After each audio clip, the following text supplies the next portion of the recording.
ರಾಜಕೀಯದವ್ರು ಸಿಕ್ಕ ಮೇಲೇ ನನ್ನ ರಾಣಿ ಥರ ನೋಡಿಕೊಂಡ್ರು, ಸುಳ್ಳು ಹೇಳಬಾರ್ದು. ನನ್ನ ಜೀವನದಲ್ಲಿ ಮತ್ತೆ ನನಗೆ ಯಾರು ಬೇಕು ಅನಿಸಿಲ್ಲ. ಅವುಗಳಲ್ಲಿ ಲೈಬ್ಯಾಂಡ್ಗಳಲ್ಲಿ ನನ್ನ ಜೀವನ ನಡೆಸಿದ್ದೀನಿ. ಇಲ್ಲ ಇವಾಗ ಗ್ಯಾರಂಟಿ ಬಗ್ಗೆ 5 ಗ್ಯಾರಂಟಿ ಬಗ್ಗೆ ಫಸ್ಟ್ ನಮಗೆ ಟ್ರೈನಿಂಗ್ ಆಗುತ್ತೆ. ಹೋಗಿ ಗ್ರೌಂಡ್ ಲೆವೆಲಲ್ಲಿ ಪ್ಲಾನ್ ಮಾಡ್ತೀವಿ, ಹೇಗೆ ನಾವು ಎಲೆಕ್ಷನ್ ಮಾಡಬೇಕು, ಹೀಗೆ ಕಾರ್ಯಕರ್ತರನ್ನ ನಮ್ಮ ಜೊತೆಗೆ ಇಟ್ಕೋಬೇಕು. ಭಾರತ್ ಜೋಡೋ ಯಾತ್ರೆ ಸ್ಟಾರ್ಟ್ ಆಯ್ತಲ್ಲ, ಅವಾಗ ನಾನು ಕರ್ನಾಟಕ ಇನ್ಚಾರ್ಜ್ ಆಗಿದೆ. ಫಸ್ಟ್ ಟೈಮು ನಿಮ್ಮಮ್ಮ ನೋಡಿದಾಗ ರಿಯಾಕ್ಷನ್ ಹೇಗಿತ್ತು? ಯಾರಿದು ಏನಮ್ಮ ಯಾರು ಬೇಕು ಅಂತ ಆ ಥರ ರಿಯಾಕ್ಷನ್ ಇತ್ತು. ನಾನು ಹಾಗೆ ನಿಮ್ಮ ಮಗಳಾಗಿದ್ದೀನಿ ಅಂತಂದೆ. ನಮ್ಮಮ್ಮ ಪಾಪ ಅಪ್ಕೊಂಡು ಎಲ್ಲ ಮಾಡಿದ್ರು. ನಮ್ಮ ಅಪ್ಪವರು ನಮ್ಮ ಚಿಕ್ಕಪ್ಪರೆಲ್ಲ ಸ್ವಲ್ಪ ಜಗಳ ಮಾಡಕ್ಕೆ ಬಂದರು, ಹೊಡಿಯೋಕ್ಕೆ ಬಂದರು, ಕಡಿತೀನಿ ಹಂಗಿಂಗೆ ಅಂತೆಲ್ಲ ಹೇಳಿದ್ರು. ಹಂಗಾಗಿ ಸಂಘಟನೆ ಮುಖಾಂತರ ಫಸ್ಟ್ ಕರ್ನಾಟಕದಲ್ಲಿ ಮೊಟ್ಟ ಮೊದಲ ಮಂಗಳಮುಖಿ ಘಟಕದ ಅಧ್ಯಕ್ಷ ಆದ ನಾನು. ಕೋವಿಡಲ್ಲಿ ಸ್ವಂತ ಹಣ ಖರ್ಚು ಮಾಡಿ ಸುಮಾರು ರೇಷನ್ಸ್ಗಳು ಕೊಡೋದಾಗ್ಬೋದು. ರಾಹುಲ್ ಗಾಂಧಿಯವರು ಒಂದು ಕ್ರಿಯೇಟ್ ಮಾಡಿದರು, ಇಂಡಿಯನ್ ಯೂತ್ ಕಾಂಗ್ರೆಸ್ಸಲ್ಲಿ ಒಬ್ಬರು ಟ್ರಾನ್ಸ್ಜೆಂಡರ್ ತೊಗೋಬೇಕಂತೇಳಿ ಕ್ರಿಯೇಟ್ ಮಾಡಿದರು. ಓಕೆ, ಸೊ ಅವಾಗ ನನಗೆ ಆಫರ್ ಬಂತು. ಫಸ್ಟ್ ತಮಿಳ್ನಾಡವರು ಮಾಮೂಲಿ ಮಹಿಳಾ ಕಾಂಗ್ರೆಸ್ಸಲ್ಲಿದ್ದರು ನ್ಯಾಷನಲಲ್ಲಿ. ಬಟ್ ಅದು ನಾನು ಹೋಗಿದ್ದೇನೆಂದರೆ ಯೂತ್ ಕಾಂಗ್ರೆಸ್ದಲ್ಲಿ ಇಡೀ ಇಂಡಿಯಾದಲ್ಲಿ ಫಾರ್ ದ ಫಸ್ಟ್ ಟ್ರಾನ್ಸ್ಜೆಂಡರ್ ಆಗಿ ಹಿಸ್ಟ್ರಿ ಕ್ರಿಯೇಟ್ ಮಾಡಿದ್ದೀನಿ ನಾನು, ನ್ಯಾಷನಲ್ ಜಾಯಿಂಟ್ ಸೆಕ್ರೆಟರಿ ಆಗಿ ಹಿಸ್ಟ್ರಿ ಕ್ರಿಯೇಟ್ ನಂದು. ಮತ್ತು ನಂದು ಯಾದಗಿರಿ ಡಿಸ್ಟಿಕ್ ಉಸ್ತುವಾರಿದೆ ನಾನು ಕರ್ನಾಟಕ ಎಲೆಕ್ಷನ್ ಟೈಮಲ್ಲಿ. ಇವಾಗ MP ಎಲೆಕ್ಷನ್ ಬಂದಿದೆ, ಈಗ MP ಎಲೆಕ್ಷನ್ ಒಂದು 3-4 ಡಿಸ್ಟಿಕ್ ಉಸ್ತುವಾರಿ ಹೋಗ್ತಾ ಇದ್ದೀನಿ. ನಾನು ರಾಹುಲ್ ಗಾಂಧಿ ಜೊತೆಗೆ ಡಿಸ್ಕಸ್ ಮಾಡಿರೋದ್ರಿಂದನೇ ಇವತ್ತು ನಮ್ಮ ಕರ್ನಾಟಕದಲ್ಲಿ ಇಡೀ ಇಂಡಿಯಾದಲ್ಲಿ ಫಸ್ಟ್ ಸ್ಟೇಟ್ ಯಾವುದಾದ್ರೂ ಟ್ರಾನ್ಸ್ಜೆಂಡರ್ಗೆ ನಿಗಮ ಕೊಟ್ಟಿದ್ರೆ ಅದು ಕರ್ನಾಟಕದಲ್ಲಿ ಈಗ ಎಲೆಕ್ಷನ್ ಕೊಟ್ಟಿದ್ದಾರೆ. ಮೊನ್ನೆ ಪ್ರತಿ ವರ್ಷ 100 ಕೋಟಿ ಅನುದಾನ ನಮ್ಮ ಸಮುದಾಯಕ್ಕೋಸ್ಕರ ತೆಗೆದಿಕ್ಕಿದ್ದಾರೆ. ಬಾಂಬೆಯಿಂದ ಬೆಂಗಳೂರಿಗೆ ಯಾವಾಗ ಬರ್ತೀರಾ? ಏನಕ್ಕೆ ಬರಬೇಕು ಅಂತ ಅನಿಸುತ್ತೆ? ನಮ್ಮ ತಾಯಿ ನಾಡಲ್ವಾ ಕರ್ನಾಟಕ ಅಂದರೆ, ಸೇಫ್ ಝೋನಲ್ಲಿ ಇರ್ತೀರಲ್ಲ. ಬಟ್ ಆದರೂ ನಮ್ಮ ಊರು, ನಮ್ಮ ಭಾಷಾ ಎಳಿತಾ ಇರುತ್ತೆ. ನಮ್ಮದು ಒಂದು ಕಲ್ಚರ್ ಇರುತ್ತೆ. ಇದು ನಮಗೇನೇ ನಾವು ಎಲ್ಲೇ ಕೋಟಿ ಕೊಟ್ಟು ಎಲ್ಲೇ ಇಟ್ರು ನಮ್ಮ ನಾಡಿಗೆ ಹೋಗ್ಬೇಕು, ನಮ್ಮ ತವರೂರಿಗೆ ಹೋಗ್ಬೇಕು, ನಮ್ಮ ಜನರ ಜೊತೆಗೆ ಬೆರಿಬೇಕು ಅನ್ನೋ ಆಸೆ ಇದ್ದೇ ಇರುತ್ತೆ. ಆ ಆಸೆ ಇಟ್ಕೊಂಡು ನಾನು ಬಂದಿದ್ದು. ಇಲ್ಲಿ ಬಂದಾಗ ಒಂದು 8 ವರ್ಷ ಆಯ್ತು ಅನ್ಕೊತೀನಿ ಬಂದು. ನಾನು 8 ವರ್ಷ ಆಯಿತು. ಸೊ ಇಲ್ಲಿ ಬಂದಮೇಲೆ ನಾನು ಇಲ್ಲಿ ನಿಮ್ಮ ಫ್ಯಾಮಿಲಿನ ಯಾವಾಗ ಮೀಟ್ ಮಾಡಿದ್ರಿ? ಫಸ್ಟು ಬಂದ ತಕ್ಷಣ ಹೋದೆ. ಅವರು ನಮ್ಮಪ್ಪ ಕೊಡ್ಲಿ ತೊಗೊಂಡೆಲ್ಲ ಬಂದರು, ಕಡಿತೀನಿ ಅಂತೇಳಿ. ಕೊಡ್ಲಿ ತಗೊಂಡೆಲ್ಲ ಬಂದರು. ಅದು ಹುಡುಗಾಗಿ ಹೋಗಿರ್ತೀರ? ಇಲ್ಲ, ಫುಲ್ ಹುಡುಗಿ ಆಗಿಬಿಟ್ಟಿದೆ. ಫುಲ್ ಹುಡುಗಿಯಾಗಿ ಹೋಗಿದ್ದು ನಾನು. ಅವಾಗ ನಮ್ಮ ತಂದೆಯವರು ನನಗೆ ಕೊಡ್ಲಿ ತಗೊಂಡು ಕಡಿತೀನಿ ಹಂಗೆಲ್ಲ ಬಂದರು. ಅಂದರೆ ನೀವು ಎಲ್ಲೋಗಿದ್ರೆ ಅಂತ ಅವ್ರಿಗೆ ಗೊತ್ತಿತ್ತಾ ಅಥವಾ ಸತ್ತೋಗಿದ್ದಾರೆ ಅನ್ಕೊಂಡು? ಅವರು ನಮ್ಮ ಕಡೆ ಏನಾಗ್ಬಿಡುತ್ತೆ ಅಂದರೆ, ಜೋಗಮ್ಮ ಅಂತ ನೋಡಿರ್ತಾರಲ್ಲ, ಹಿಂಗೆ ಹೋಗಿರ್ಬೋದೇನೋ, ಇಲ್ಲ ಸತ್ತಿರ್ಬೋದೇನೋ, ಆ ಥರ ಮೈಂಡ್ ಸೆಟ್ ಇಟ್ಕೊಂಡಿರ್ತಾರೆ. ನಾನು ಹಿಂಗೆ ಹುಡುಗಿಯಾಗಿ ಹೋದಾಗ ನಮ್ಮ ಮನೆಗೆ ಯಾರೂ ಕಂಡಿಡ್ದಿರಲ್ಲ. ಕಂಡಿಡ್ದಿಲ್ಲ. ಹೌದು. ಇವಾಗ ಸ್ವಲ್ಪ ಕಪ್ಪಗಾಗಿದ್ದೀನಿ ರಾಜಕೀಯ ಮಾಡಿ. ಅವಾಗ ತುಂಬ ಚೆನ್ನಾಗಿದೆ ಅಲ್ಲಿಂದ ಬಂದಾಗ. ಫಸ್ಟ್ ಟೈಮು ನಿಮ್ಮಮ್ಮ ನೋಡಿದಾಗ ರಿಯಾಕ್ಷನ್ ಹೇಗಿತ್ತು? ಯಾರಿದು ಏನಮ್ಮ ಯಾರು ಬೇಕು ಅಂತ ಆ ಥರ ರಿಯಾಕ್ಷನ್ ಇತ್ತು. ನಾನು ಹಾಗೆ ನಿಮ್ಮ ಮಗಳಾಗಿದ್ದೀನಿ ಅಂತಂದೆ. ನಮ್ಮಮ್ಮ ಪಾಪ ಅಪ್ಕೊಂಡು ಎಲ್ಲ ಮಾಡಿದ್ರು. ನಮ್ಮ ಅಪ್ಪವರು ನಮ್ಮ ಚಿಕ್ಕಪ್ಪರೆಲ್ಲ ಸ್ವಲ್ಪ ಜಗಳ ಮಾಡಕ್ಕೆ ಬಂದರು, ಹೊಡಿಯೋಕ್ಕೆ ಬಂದರು, ಕಡಿತೀನಿ ಹಂಗಿಂಗೆ ಅಂತೆಲ್ಲ ಹೇಳಿದ್ರು. ಆಮೇಲೆ ಇರಲಿಲ್ಲ ಮನೆಗೆ, ನಾನು ಬಂದುಬಿಟ್ಟೆ ಬೆಂಗಳೂರಿಗೆ. ಇರಲಿಲ್ಲ, ಬಂದುಬಿಟ್ಟೆ ಅಷ್ಟೇ ಬಂದುಬಿಟ್ಟೆ. ಅಲ್ಲಿಂದ ಬಂದಾದ ನಂತರ ಇಲ್ಲಿ ಬೆಂಗಳೂರಲ್ಲಿ ಯಾವ ರೀತಿ ಲೈಫ್ನ ಲೀಡ್ ಮಾಡಿದ್ರು? ಸ್ಟಾರ್ಟಿಂಗು ತುಂಬ ಕಷ್ಟ ಆಯಿತು. ನಾನು ನಮ್ಮ ಗುರುಗಳ ಜೊತೆಗೆ ಲೈಬ್ಯಾಂಡ್ಗೆ ಹೋಗ್ತಾ ಇದ್ದೆ. ನಾನು ಆ್ಯಕ್ಚುಲಿ ಒಳ್ಳೆ ಡ್ಯಾನ್ಸರ್ ಕೂಡ, ಸಕ್ಕ ಡ್ಯಾನ್ಸ್ ಕ್ಲಾಸ್ಗೆಲ್ಲ ಹೋಗಿದ್ದೀನಿ, ಒಳ್ಳೆ ಡ್ಯಾನ್ಸ್ ಮಾಡ್ತೀನಿ. ಬಾಂಬೆಲಿ ಕಲ್ತಿದ್ದು ಅದೇ ಅಲ್ವಾ ನಾವು, ಡ್ಯಾನ್ಸ್ ಬದಾಯಿ ಅಂದರೆ ಅದೊಂದು ಇದು. ಡ್ಯಾನ್ಸ್ ಚೆನ್ನಾಗಿ ಬೆಲ್ಲಿ ಡ್ಯಾನ್ಸ್ ಎಲ್ಲ ಕಲ್ತಿದ್ದೆ ನಾನು ಅವಾಗ. ಇದ್ದೆ ನಾನು. ಹೌದು, ಕೆಲವೊಂದು ಪಬ್ಗಳಲ್ಲಿ ಲೈಬ್ಯಾಂಡ್ಗಳಲ್ಲಿ ನನ್ನ ಜೀವನ ನಡೆಸಿದ್ದೀನಿ. ಇಲ್ಲ ನಾನು ಹೇಳಲ್ಲ, ಇನ್ನಲ್ಲೇ ಹೋಗಲ್ಲ ಅಂತ ಹೇಳಲ್ಲ. ಯಾಕಂದರೆ ನನಗೇನು ಇಮಿಡಿಯೇಟ್ಲಿ ಕೋಟಿ ಸಿಕ್ಕಿದ್ರಿಂದ ಸುಳ್ಳು ಹೇಳೋಕ್ಕೆಲ್ಲ ಬರಲ್ಲ. ಏನು ಸತ್ಯ ಇದೆ ಅದು ಹೇಳಬೇಕು. ಸೊ ನಾನು ಲೈಬ್ಯಾಂಡ್ಗಳಲ್ಲಿ ಡ್ಯಾನ್ಸ್ ಮಾಡಿದ್ದೆಲ್ಲ ಉಂಟು. ಅವಾಗ ನಮ್ಮ ಗುರು ಕರ್ಕೊಂಡು ಹೋಗಿದ್ರು. ಅಂದರೆ ಇತ್ತು, ದುಡ್ಡಿಲ್ಲ ಅಂತ ನಾನು ಹೇಳ್ತಾ ಇರಲಿಲ್ಲ, ದುಡ್ಡಿತ್ತು. ಬಾಂಬೆಲಿಂದ ಬರಬೇಕಾದ್ರೆ ಇತ್ತು, ನನ್ನ ಹತ್ರ ಎಲ್ಲ ಇತ್ತು. ಮನೆಗೆ ಏನಕ್ಕೆ ಕುಂದಿರ್ಬೇಕು? ಟ್ರಾನ್ಸ್ಜೆಂಡರ್ ಅಂದರೆ ಯಾವ ಜೊತೆ ಟೈಮ್ ಪಾಸ್ ಮಾಡಬೇಕು?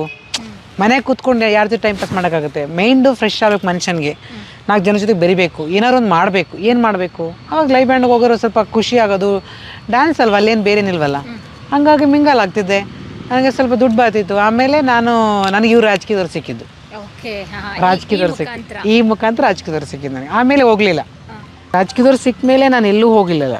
ಅವ್ರು ಸಿಕ್ಕ ಮೇಲೆ ಎಲ್ಲೆಲ್ಲೂ ಹೋಗಲಿಲ್ಲ. ನಾನು ಎಲ್ಲ ಸ್ಟಾಪ್ ಮಾಡಿಬಿಟ್ವಿ.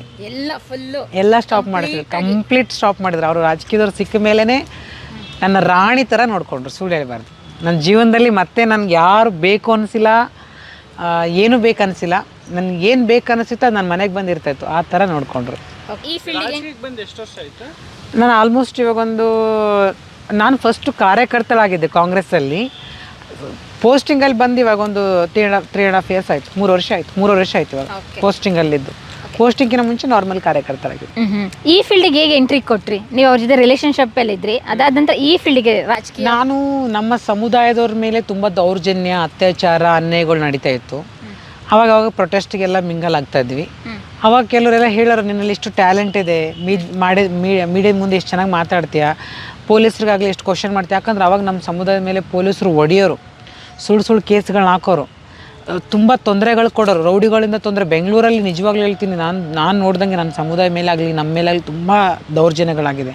ಅದನ್ನೆಲ್ಲ ನೋಡಿದಾಗ ನಾವು ಪ್ರೊಟೆಸ್ಟ್ ಮಾಡ್ತಾ ಇದ್ವಲ್ಲ, ಆವಾಗ ನಾನು ಮಿಂಗಲ್ ಆಗ್ತಾಯಿದ್ದೆ. ಪ್ರೊಟೆಸ್ಟಲ್ಲಿ ಹೋದಾಗ ನಾನು ಮಾತಾಡ್ತಾಯಿದ್ದೆ, ಎಲ್ಲ ಮೀಡಿಯಾಗಳ ಮುಂದೆ ಮಾತಾಡ್ತಾಯಿದ್ದೆ, ಪೊಲೀಸ್ರಿಗೆ ಕ್ವಶನ್ ಮಾಡ್ತಾಯಿದ್ದೆ, ಮಾತಾಡ್ತಾಯಿದ್ದೆ. ತುಂಬ ಲಾಯರ್ಗಳ ಬಗ್ಗೆ ನಾನು ಲಾಯರ್ ಕರಿತೀನಿ, ಅವ್ರನ್ನ ಕರಿತೀನಿ, ಹಿಂಗೆಲ್ಲ ಮಾತಾಡ್ತಾ ಇದ್ದೆ. ಅವಾಗ ಪೊಲೀಸರೆಲ್ಲ ಒಂದು ಕಡೆ ಏನಪ್ಪ ಹುಡುಗಿ ಇಷ್ಟು ಟ್ಯಾಲೆಂಟ್ ಅಂತ ಸ್ವಲ್ಪ ಕೆಲವೊಂದು ಕೇಸ್ಗಳ ಮೇಲೆ ಹಾಕೋದನ್ನ ನಿಲ್ಲಿಸ್ತಾಯಿದ್ರು.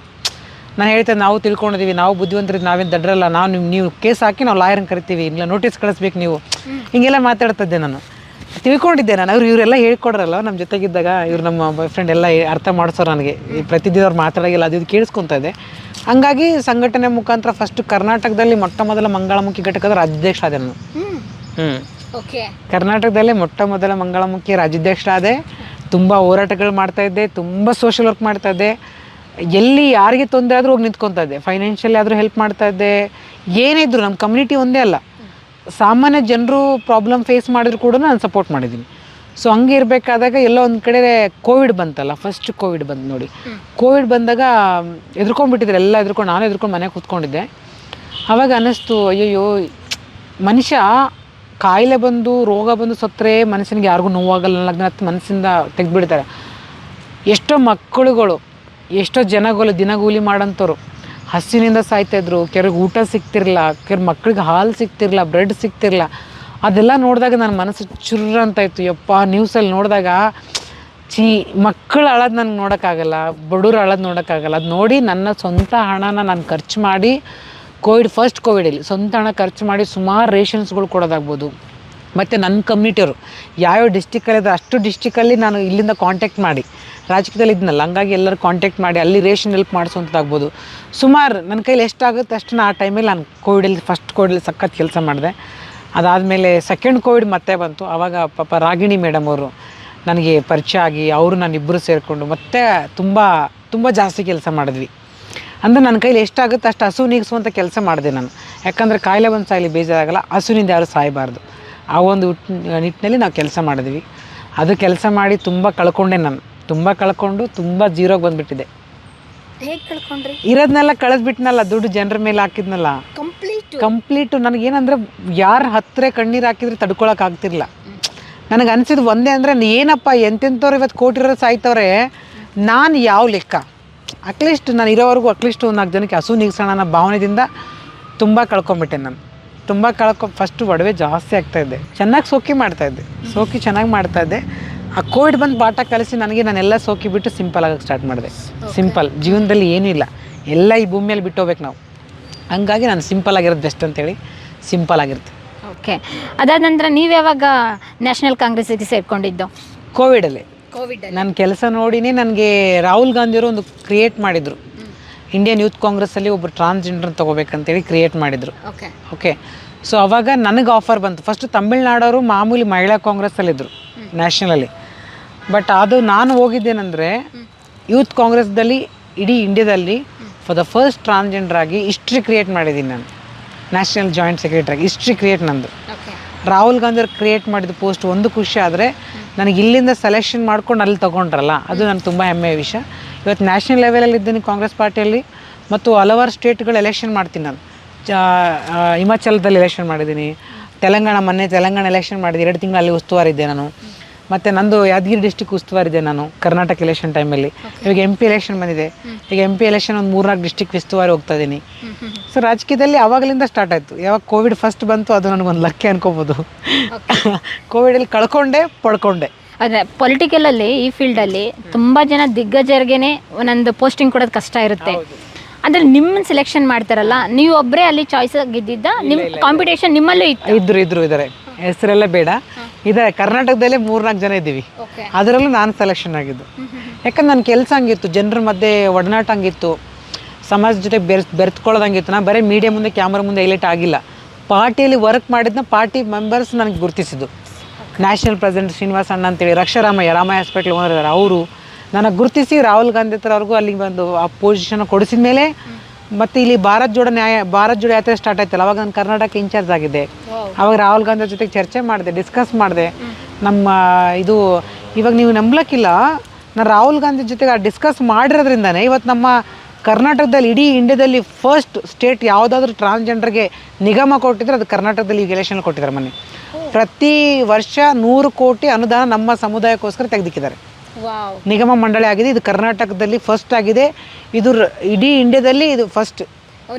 ನಾನು ಚರ್ಚೆ ಮಾಡಿದ್ದೆ ರಾಹುಲ್ ಜಿ ಹತ್ರ ನಡ್ಕೊಂಡು ಹೋಗ್ಬೇಕಾದ್ರೆ, ರಾಹುಲ್ ಜಿ ಅವ್ರು ಕೇಳಿದ್ರು ಏನು ಮಾಡಿದ್ರೆ ನಿಮ್ಮ ಕಮ್ಯುನಿಟಿ ಅಭಿವೃದ್ಧಿ ಆಗುತ್ತೆ, ಏನು ಮಾಡ್ಬೇಕು ನಿಮ್ಮ ಕಮ್ಯುನಿಟಿಗೆ ಅಂದಾಗ ನಾನು ಹೇಳಿದೆ ಈ ಥರ ಒಂದು ನಿಗಮ ಮಾಡಬೇಕು, ಪ್ರಾಧಿಕಾರ ಮಾಡಬೇಕು. ಆ ನಿಗಮದಲ್ಲಿ ನಾವೇನಾದ್ರೂ ನಮ್ಮ ಟ್ರಾನ್ಸ್ಗೆ ಏನು ಕೊಡಬೇಕು, ಏನು ತೊಗೋಬೇಕಂತ ನಮ್ಗೆ ಗೊತ್ತಾಗುತ್ತೆ. ಎಜುಕೇಷನ್ ಕೊಡ್ರಿಗೆ ಎಜುಕೇಷನು, ಕೆಲವು ಸರ್ಜರಿ ಫ್ರೀ ಮಾಡಬೇಕು, ಅದೆಲ್ಲ ಮಾಡಿದ್ರೆ ಈ ಭಿಕ್ಷಾಟ ನೀವೆಲ್ಲ ತಪ್ಪುತ್ತೆ. ಈಗ ಜನರು ಭಿಕ್ಷೆಗೆ ಹೋಗೋದೇ ನನಗೆ ದುಡ್ಡು ಬೇಕು, ನಾನು ಸರ್ಜರಿ ಮಾಡಿಸ್ಕೋಬೇಕಂತ.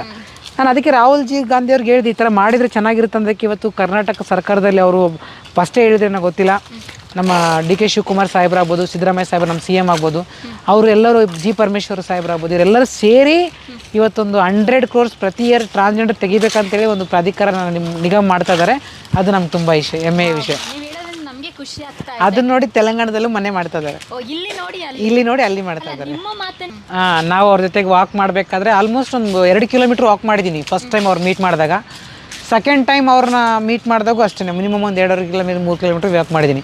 ಮಾತಾಡ್ಕೊಂಡೇ ವಾಕ್ ಮಾಡಿದ್ದೀನಿ. ಏನು ಎಲ್ಲ ಕೇಳ್ತಾಯಿದ್ರು, ಎಲ್ಲ ಡೀಟೇಲಾಗಿ ಹೇಳ್ತಾ ಇದ್ದೆ ನಾನು ಹಿಂಗೆ ಹೆಂಗೆ ಅಂತ. ಅವ್ರು ತುಂಬ ಹೆಮ್ಮೆ ಪಟ್ಟರು. ನಾನು ಹೇಳಿದೆ sir can I hug you ಅಂತ ಹೇಳಿದೆ. ಅವ್ರು ಎಷ್ಟು ಮನಸ್ಸಿಂದ ಹಗ್ ಮಾಡಿದ್ರು ನನ್ನಂದರೆ, so because I need equality, I want respect. So ಇದೆಲ್ಲ ನಮ್ಗೆ ಬೇಕಾದಾಗ, ಸೊ ಅದು ಎಲ್ಲೂ ಸಿಗ್ತೇ ಹೋಗಿತ್ತು ನಮಗೆ. ಈಕ್ವಾಲಿಟಿ, ರೆಸ್ಪೆಕ್ಟ್ ಆ್ಯಂಡ್ ಅಕ್ಸೆಪ್ಟ್ನೆಸ್ ಇಲ್ಲದೆ ಹೋದಾಗ ನಾವು ತುಂಬ ನೊಂದ್ಕೊಂಡ್ಬಿಟ್ಟಿದ್ವಿ. ನಾನು ರಾಹುಲ್ ಗಾಂಧಿಗೆ ಹೇಳಿದೆ, sir I am the first transgender in Indian Youth Congress history because I am trans women, even hug me ಅಂತ ಕೇಳಿದಾಗ ಅವರು ಪ್ಲೀಸ್ ಅಂತ ಹೇಳಿದ್ರು. ನಾವು ಮನಸ್ಸಿಂದ ಹಗ್ ಮಾಡಿದ್ದೀನಿ, ನಾನು ನಿಮಗೆ ಫೋಟೋ ಕೂಡ ಕಟ್ತೇನೆ. ಮನಸ್ಸಿಂದ ಹಗ್ ಮಾಡಿದಾಗ ಎಲ್ಲೋ ಒಂದು ಕಡೆ ನನಗೆ ಅವಾಗ ಅನಿಸಿದ್ದು, ನನಗೆ ರಿಯಲ್ ಈಕ್ವಾಲಿಟಿ ಸಿಕ್ಕಿದೆ, ರಿಯಲ್ ಒಂದು ಅಕ್ಸೆಪ್ಟ್ನೆಸ್ ಆಗಿದೆ, ರಿಯಲ್ ಒಂದು ರೆಸ್ಪೆಕ್ಟ್ ಇವತ್ತಿಂದ ನನ್ನ ಜೀವನ ಸ್ಟಾರ್ಟ್ ಅಂತ ಅನಿಸಿದ್ದು ರಾಹುಲ್ ಗಾಂಧಿ ನಾನು ಹಗ್ ಮಾಡಿದಾಗ. ಇವತ್ತು ಅದೇ ಥರ ಕಾಂಗ್ರೆಸ್ಸಲ್ಲಿ ಇವತ್ತು 100 ಮೆಂಬರ್ ಇದ್ದೀವಿ ನ್ಯಾಷನಲ್ ಟೀಮಲ್ಲಿ. NOB ಅಂದರೆ ನ್ಯಾಷನಲ್ ಆಫೀಸ್ ಬೇರರ್ಸ್. ಆ 100 ಮೆಂಬರಲ್ಲಿ ನಾನು ಒಬ್ಬರು ಟ್ರಾನ್ಸ್ ಆಗಿರೋದು ನಂಗೆ ತುಂಬ ಹೆಮ್ಮೆ ವಿಷಯ. ಅದು ಕರ್ನಾಟಕದವಳು. ಹೌದು. ಫೀಲ್ಡಿಗೆ ಹೋದಾಗ ನೀವು ಬೇರೆ ಬೇರೆ ಪ್ರೋಗ್ರಾಮ್ಗಳೆಲ್ಲ, ಸಭೆ ಸಮಾರಂಭಗಳಲ್ಲಿ ಪಾಲ್ಗೊಳ್ಬೇಕಾದ್ರೆ ನಿಮ್ಮನ್ನು ನೋಡೋ ರೀತಿ ಹೇಗಿತ್ತು? ಇವಾಗ ಸಮಾಜ ಒಂದು ರೀತಿ ನೋಡ್ತಾರೆ, ಇಲ್ಲಿ ಈ ಫೀಲ್ಡಲ್ಲಿ ಅಷ್ಟು ನನಗೂ ಸದ್ಯಕ್ಕೆ ಸ್ಟಾರ್ಟಿಂಗ್ ಅಷ್ಟೊಂದೇನು ಅಕ್ಸೆಪ್ಟ್ನೆಸ್ ಅನಿಸಲಿಲ್ಲ. ಇವಾಗ ನಾನೊಬ್ಬ ಲೀಡ್ರಾಗಿ ನಾನು ನೋಡ್ತಾರೆ, ನನಗೆ ತುಂಬ ಹೆಮ್ಮೆ ಇದೆ. 4 ಜನರನ್ನ ಹೇಗೆ ರೆಸ್ಪೆಕ್ಟ್ ಮಾಡ್ತಾರೆ, ಆ ಪೋಸ್ಟಿಗೆ, ಆ ವ್ಯಕ್ತಿಗೆ ಏನು ರೆಸ್ಪೆಕ್ಟ್ ಇದೆ, ಅದೇ ಸೇಮ್ ಇವತ್ತು ನನಗೂ ಇದೆ. ಅದು ನನಗೆ ತುಂಬಾ ಹೆಮ್ಮೆ ವಿಷಯ. ಅದು 100ರಲ್ಲಿ ಒಬ್ಬಳಿರೋದು ನನಗೆ ತುಂಬಾ ಸಂತೋಷಕರ ವಿಷಯ. ಇಂಡಿಯಾದಲ್ಲಿ ಹೌದು. ನಮ್ಮಲ್ಲಿ ನ್ಯಾಷನಲ್ ಆಫೀಸ್ ಬೇರೆ ಅಂದ್ರೆ ಪ್ರತಿಯೊಂದು ಸ್ಟೇಟಿಂದ 5ರಿಂದ 4 ಜನ ತಗೊತಾರೆ. ಪ್ರತಿಯೊಂದು ಸ್ಟೇಟಿಂದ ಅವರು ನ್ಯಾಷನಲ್ ಆಫೀಸ್ ಬೇರೆ ಆಗಿರ್ತಾರೆ. ಅದರಲ್ಲಿ ಕರ್ನಾಟಕದಲ್ಲಿ ನಾವು ಒಂದು 6 ಜನ ಇದ್ದೇವೆ. ಅದರಲ್ಲಿ ನಾನೊಬ್ಳು ಕರ್ನಾಟಕದ ರಾಮಯ್ಯ ಅಣ್ಣ ಇದ್ದಾರೆ, ನಾನಿದ್ದೀನಿ, ವಿವೇಕ್ ಯಾನಗಲ್ ಅಂತಿದ್ದಾರೆ, ಸೀನಣ್ಣ ಅಂತ ನ್ಯಾಷನಲ್ ಪ್ರೆಸಿಡೆಂಟ್ ನಮ್ದು ಯೂತ್ ಕಾಂಗ್ರೆಸ್ ಕನ್ನಡದ, ಅವರು ಕೂಡ ಅವರಿದ್ದಾರೆ. ಮತ್ತು ಇನ್ನೊಂದಿಬ್ರು 3 ಇದ್ದಾರೆ. ಸೊ ನನಗೆ ಖಲೀದ್ ಅಣ್ಣ ಅಂತಿದ್ದಾರೆ, ಖಲೀದ್ ಬೈ ಅಂತೇಳಿ. ಅವರು ಎಲ್ಲ ದೊಡ್ಡ ದೊಡ್ಡರ ಮಕ್ಕಳೇ ಇರೋದು. ನಾನು ಒಬ್ಬಳೇ ಏನು ಇಲ್ಲದೆ ಇವತ್ತು ಆ ಮಟ್ಟದಲ್ಲಿ ಕುಂತಿರೋದು. ಅದು ಥ್ಯಾಂಕ್ಸ್ ಫಾರ್ ಕಾಂಗ್ರೆಸ್ ಪಾರ್ಟಿ ಅಂತ ಹೇಳಬೇಕು. ಯಾಕಂದರೆ ಕಾಂಗ್ರೆಸ್ ಪಾರ್ಟಿ ಎಲ್ಲರನ್ನೂ ಒಂದು ಅಕ್ಸೆಪ್ಟ್ ಮಾಡುತ್ತೆ. ಇಲ್ಲಿ ಯಾವುದೇ ಜಾತಿ ಭೇದ ಭಾವನೆ ಇಲ್ಲ ಕಾಂಗ್ರೆಸ್ ಪಾರ್ಟಿಯಲ್ಲಿ. ನೀನು ಹೀಗೆ ಹಾಗೆ ಇಲ್ಲ. ಇಲ್ಲಿ ಯಾವುದೇ ಥರ ಜಾತಿ ಇಟ್ಕೊಂಡು ರಾಜಕಾರಣ ಮಾಡ್ದಲ್ಲ, ಎಲ್ಲರನ್ನೂ ಒಪ್ಕೊಂಡು ರಾಜಕಾರಣ ಮಾಡುತ್ತೆ. ಸೊ ಹಂಗಾಗಿ ಕಾಂಗ್ರೆಸ್ ಪಕ್ಷದಲ್ಲಿ ನನಗೆ ಇವತ್ತು ಎಲ್ಲವನ್ನೂ ಕೊಟ್ಟಿದೆ ಪಕ್ಷ ಎಲ್ಲ ಕೊಟ್ಟೋದಕ್ಕೆ ಪಕ್ಷಕ್ಕೆ ಚಿರುನಾಗಿರ್ತೀನಿ ನಾನು ಲೈಫ್ ಲಾಂಗ್. ಓಕೆ. ಇಲ್ಲಿ ನಿಮ್ಮ ಪರ್ಟಿಕ್ಯುಲರ್ ಆಗಿ ನಿಮ್ಮ ರೆಸ್ಪಾನ್ಸಿಬಿಲಿಟಿ ಏನು? ಎಲೆಕ್ಷನ್ ಬಂದಾಗ ಆಗಿರ್ಬೋದು, ಕ್ಯಾಂಪೇನ್ ಸಂದರ್ಭದಲ್ಲಿ, ಬೇರೆ ಬೇರೆ ಪ್ರೋಗ್ರಾಮ್ಗಳ ಆರ್ಗನೈಸೇಷನ್ ಆದಾಗ. ನಮ್ಮದು ಗ್ರೌಂಡ್ ಲೆವೆಲ್ ವರ್ಕರ್, ನಾವು ಪ್ಲಾನಿಂಗ್ ಮಾಡ್ತೀವಿ. ಹೋಗಿ ಗ್ರೌಂಡ್ ಲೆವೆಲಲ್ಲಿ ಪ್ಲಾನ್ ಮಾಡ್ತೀವಿ, ಹೇಗೆ ನಾವು ಎಲೆಕ್ಷನ್ ಮಾಡಬೇಕು, ಹೀಗೆ ಕಾರ್ಯಕರ್ತರನ್ನ ನಮ್ಮ ಜೊತೆಗೆ ಇಟ್ಕೋಬೇಕು, ಅವ್ರಿಗೆ ಹೇಗೆ ಅರ್ಥ ಮಾಡಿಸ್ಬೇಕು, ಪಾರ್ಟಿ ಅಂದ್ರೇನು, ಪಾರ್ಟಿ ಇತಿಹಾಸ ಅಂದ್ರೇನು, ಪಾರ್ಟಿ ಬಗ್ಗೆ ತಿಳಿಸ್ಕೊಡೋದಾಗಲಿ, ಮತ್ತು ಕಾರ್ಯಕರ್ತರಿಗೆ ಅವ್ರಿಗೆ ಏನೆಲ್ಲ ಆಗಿಲ್ಲ, ಯಾರಿಂದ ಅವ್ರಿಗೆ ತೊಂದರೆ ಆಗಿದೆ, ಅದೆಲ್ಲ ನಾವು ತೊಗೊಂಡು ಅವ್ರಿಗೆ ಸಪೋರ್ಟಿವಾಗಿ ನಿಂತ್ಕೊಂಡು ಕಾರ್ಯಕರ್ತರಿಗೆ ಪ್ರತಿಯೊಂದು ಕೆಲವೊಂದು ಮೇನ್ ನಾವು ನ್ಯಾಷನಲ್ ಟೀಮಲ್ಲಿ ಏನು ಕೆಲವೊಂದು ಡಿಸ್ಕಸ್ ಮಾಡ್ತೀವಿ. ಇವಾಗ ಗ್ಯಾರಂಟಿ ಬಗ್ಗೆ 5 ಗ್ಯಾರಂಟಿ ಬಗ್ಗೆ ಫಸ್ಟ್ ನಮಗೆ ಟ್ರೈನಿಂಗ್ ಆಗುತ್ತೆ. ಹೌದು, ಇದು ಇಲ್ಲೇ ಬ್ಯಾಂಗ್ಳೂರಲ್ಲೇ ಮೀಟಿಂಗ್ ಆಗಿದ್ದು. ಆ 5 ಗ್ಯಾರಂಟಿನ ತೊಗೊಂಡೋಗಿ ಗ್ರೌಂಡ್ ಲೆವೆಲಲ್ಲಿ ನಾವು ಬ್ಲಾಕ್ ಮಟ್ಟದಲ್ಲಿ ಹೋಗಿ, ಬೂತ್ ಮಟ್ಟದಲ್ಲಿ ಹೋಗಿ ಲೀಡರ್ಗಳಿಗೆ, ಕಾರ್ಯಕರ್ತರಿಗೆ ಅದನ್ನು ಮೀಟಿಂಗ್ ತೊಗೊತೀವಿ. ನಾವು ಮೀಟಿಂಗ್ ತೊಗೊಂಡು ಅವ್ರಿಗೆ ಅರ್ಥ ಮಾಡಿಸ್ತೀವಿ, ಇದೇ ನಮ್ಮದು ರಿಯಾಲಿಟಿ, ಇದನ್ನು ತೊಗೊಂಡು ಜನರ ಮುಂದೆ ಹೋಗಿ ಕೆಲಸ ಮಾಡ್ಬೇಕು ನೀವು. ಅದು ರಿಯಲ್ ಸತ್ಯ ಏನಿದೆ ಗ್ಯಾರಂಟಿ ಬಗ್ಗೆ ನಾವು ಫಸ್ಟು ಏನಿದೆ ಘೋಷಣೆ ಆಗುತ್ತೆ ಅದನ್ನ ಜನರಿಗೆ ಹೇಳಿದ್ವಿ, ಜನರು ಅದೇ ಥರ ತೊಗೊಂಡು ಇವತ್ತು ಗೆದ್ದರು. ನಾನು ಯಾದಗಿರಿ ಇನ್ಚಾರ್ಜ್ ಇದ್ದೆ, 3 ಜನ ಗೆಲ್ಸ್ಕೊಂಬಂದ್ವಿ.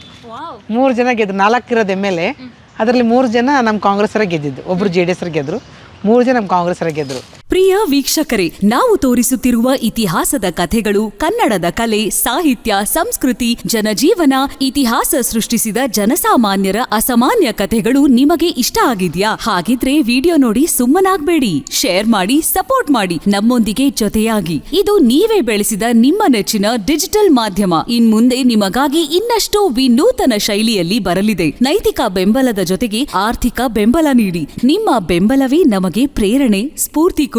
ನಿಮ್ಮ ಬೆಂಬಲದೊಂದಿಗೆ ನಮ್ಮ ಪಯಣ ಮುಂದುವರಿಯುತ್ತಿದೆ. ಸಾಮಾಜಿಕ ಬದಲಾವಣೆಗೆ ಜೊತೆಯಾಗಿ ನಮ್ಮ ಮುಂದಿನ ಪೀಳಿಗೆಗೆ ಕರ್ನಾಟಕದ ಇತಿಹಾಸ ಉಳಿಸೋಣ.